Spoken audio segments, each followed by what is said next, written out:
Yes! I mean, you just checked out that hit by Techno right there. Such a jam. I know, I've been enjoying yourself, Honeypot.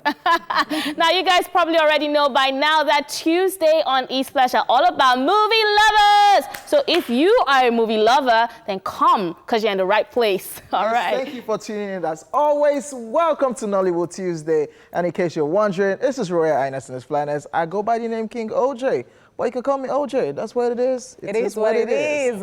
Remember that if you want to be a part of today's show, you can always send us messages online. We are at TVC Connect on Twitter and IG and Facebook.com/TVC Connect on Facebook.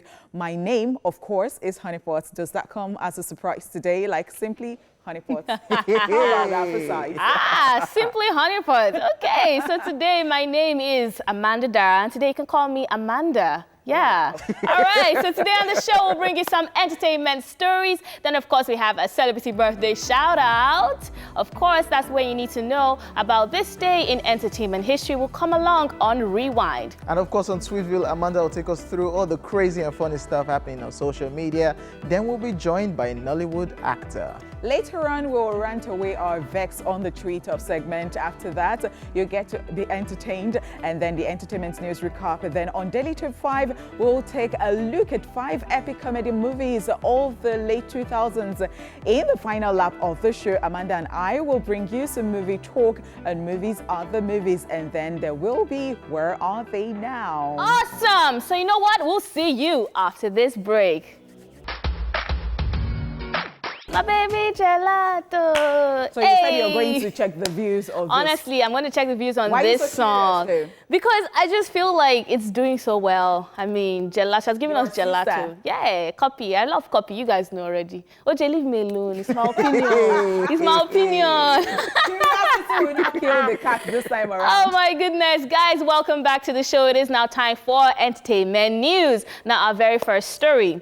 Chiwetalu Agu debunks sickness rumor. Nollywood veteran actor Chiwetalu Agu has come out to debunk rumors that he's sick and soliciting for money for treatment. Now, it all started when a Facebook user, Mohammed Issa, shared pictures of the actor with the status message, and I'm quoting, "A Nigerian movie actor is really sick. Please pray for him to recover speedily." Now, I was sharing a screenshot of that particular status. Chiwetalu Agu took to his Instagram page to debunk the news. Now, he wrote, "Good morning, my people. Please disregard any foolish post on Facebook by anybody saying that I am sick and soliciting for money. I'm in perfect good health condition, and I will never ask anybody for a dime. Neither am I on Facebook. Signed, Chief Chiwetalu Agu." He also shared another post on his Instagram page at this time, and he was debunking the post that said he was dead. Now, he stated, "Yesterday, I got over 500 calls from friends, fans, and family who want to know if the stories that they read on Facebook was true. I am not on Facebook. Now, I don't know who started this nonsense stories of them being dead, because it's not me. But one thing I know is that all the people that started this story and posted it on Facebook will die before me. In the name Chukwu Okike Abiyama Isie Abise." Now, if you see such nonsense posts on Facebook, please report the account or the owner of the account. Signed, Chief Chiwetalu Agu. So now, before you even do anything or say any bad thing about anybody, you should check the person first. You know that this man, he changed it too. He's not a normal human being, because you don't guess, like, no, you want to go and mess with him. Then there are so many fraudsters out there. So what they do is they want to get money in your name and all that. So they know that you're popular and all that. So they just look for a strategy to do that. And it's very good that he noticed on time, because these people are just very funny. They would have made a lot of money before you even realize it. And it's such a bad thing to even say that someone is dead or sick. Very you don't horrible. even wish people dead, honestly, or any bad thing in life. So yeah, I mean, I'm very happy that obviously there is a rumor, and he has been able to come out to debunk it. I don't know about his reaction to it. I mean, it spells Chiwetalu Agu all over his reaction.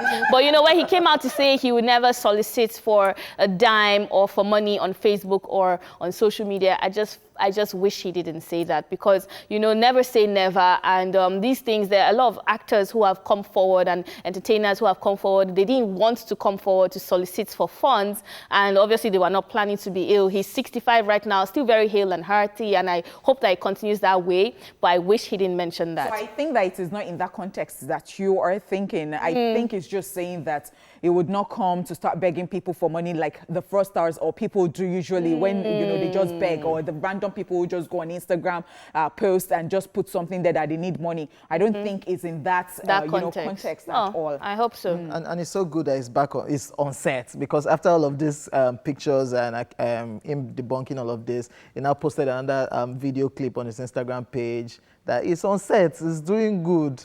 It's doing good that all these people spreading rumor.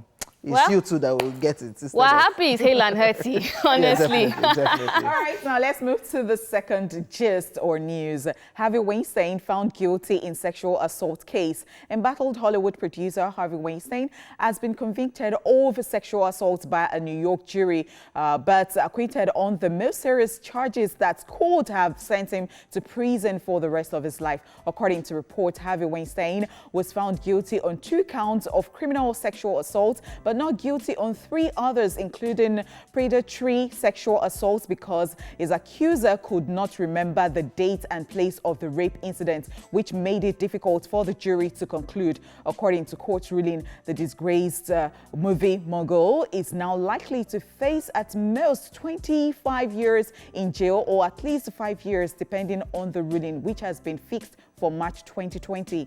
He has, however, been remanded in prison custody while he awaits his sentencing. To be honest, I know it sounds bad to say, but I'm happy to hear this news. Not because I wish him bad, but because I remember it's been such a struggle where people felt, especially with the opera thing, that she was supporting, she was being selective with her support because he's white and he wasn't going to get the same treatment that the other black men have been facing and the other people who, the big names in the industry that are currently in prison or facing serious charges. And I'm happy that he's also facing such charges. As you can see, there's still some part in the news saying that he was acquitted of the most serious charges, but according to reports, I think he's going to face at most 20 years in prison or at least 5 years in prison. And I'm just happy that, you know, if this is true, which is the jury has decided that he was guilty on these charges, that he's able to face the consequences and is regardless of his skin color or his race or his ethnicity. That's it. So I would say that this is a watershed and a warning. You know, it's a turning point that people are not listening to women and other people who are being assaulted. People are listening and, well, the justice is just taking a course like that. And it's, well, we're getting there.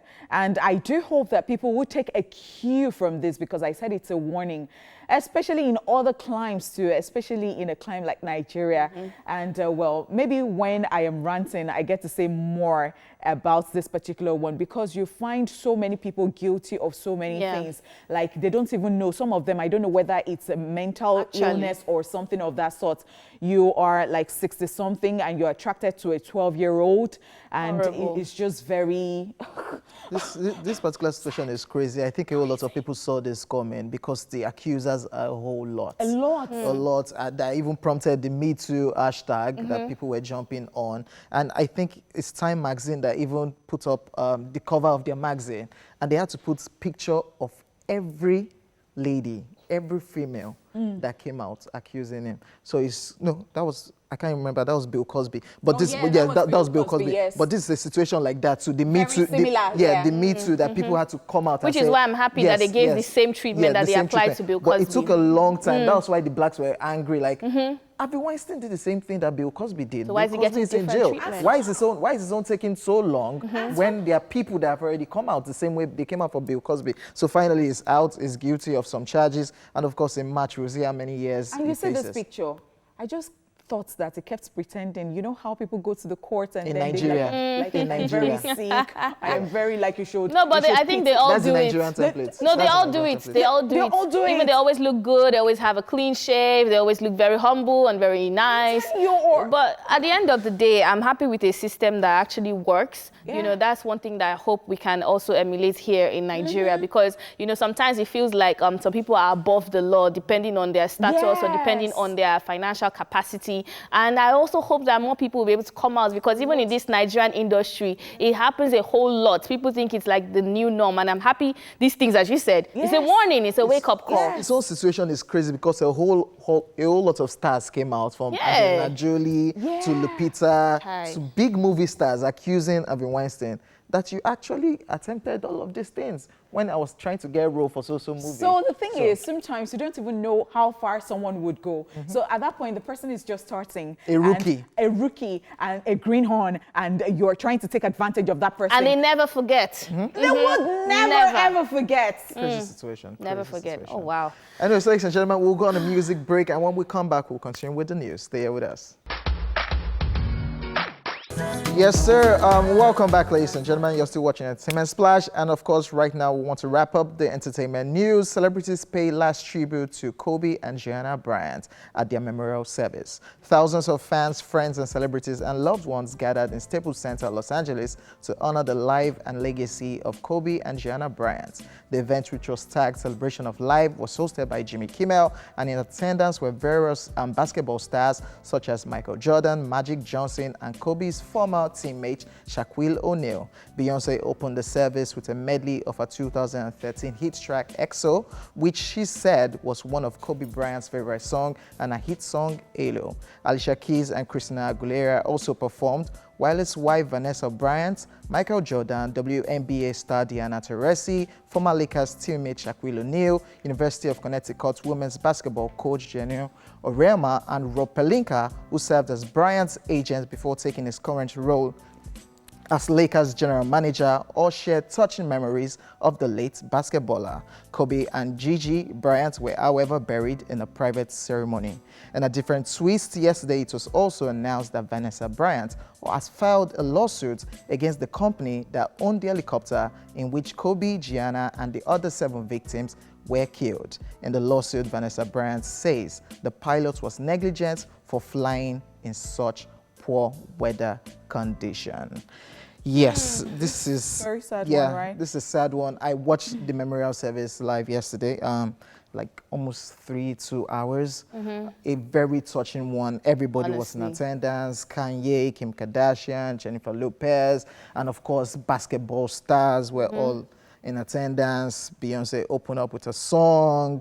One of the touching speeches that got me, one of the touching speeches that got me was Michael Jordan's speech, and it was really, really touching that he was even crying. Yeah. Saying that, look at Kobe, even while Kobe is dead, look at what Kobe is making me do on national TV. I'll see this for years, me crying. I mean, it's crazy, crazy situation right there. Very crazy situation, because, you know, it was even said that when he died, that the helicopter was not licensed to fly in bad weather.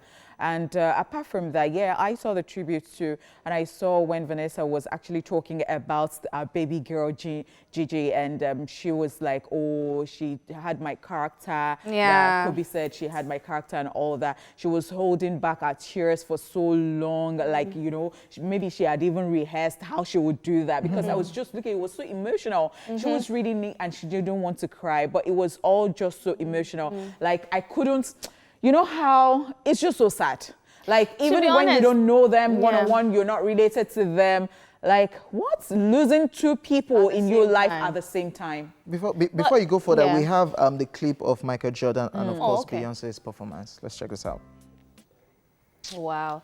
Very you know, sad, as I was trying to say earlier, I mean, I just love the way Vanessa Bryant went about the whole thing. She took the focus away from, you know, death and all the sadness that comes with it, and she made it a celebration of life. If you actually watch her whole speech, she spoke about her daughter and all the impacts that her daughter had created even amongst her classmates and all the things that he did. She even spoke about a time when she was late for one of his basketball shows, and he was actually looking out for her during the breaks. And she's like, yo, I'm just 10 minutes late. You're not going to lose 81 points before I get here. And it just made me see that at the end of the day, it's about the impact you have made on people. No matter how successful you are, you have to live a life of impact, and that is one that he actually lived, both he and his daughter. In fact, she said that the daughter Gigi had an essay where she wrote that the WNBA should be paid, the athletes in the WNBA should be paid equally because to she was the getting NBA. there. Because she was getting there, and I'm like, that is so beautiful. And watching the whole speech, it changed my perspective, and I just said, you know what, this is a celebration of life well lived. That's okay, it. so one thing I would like to quickly chip in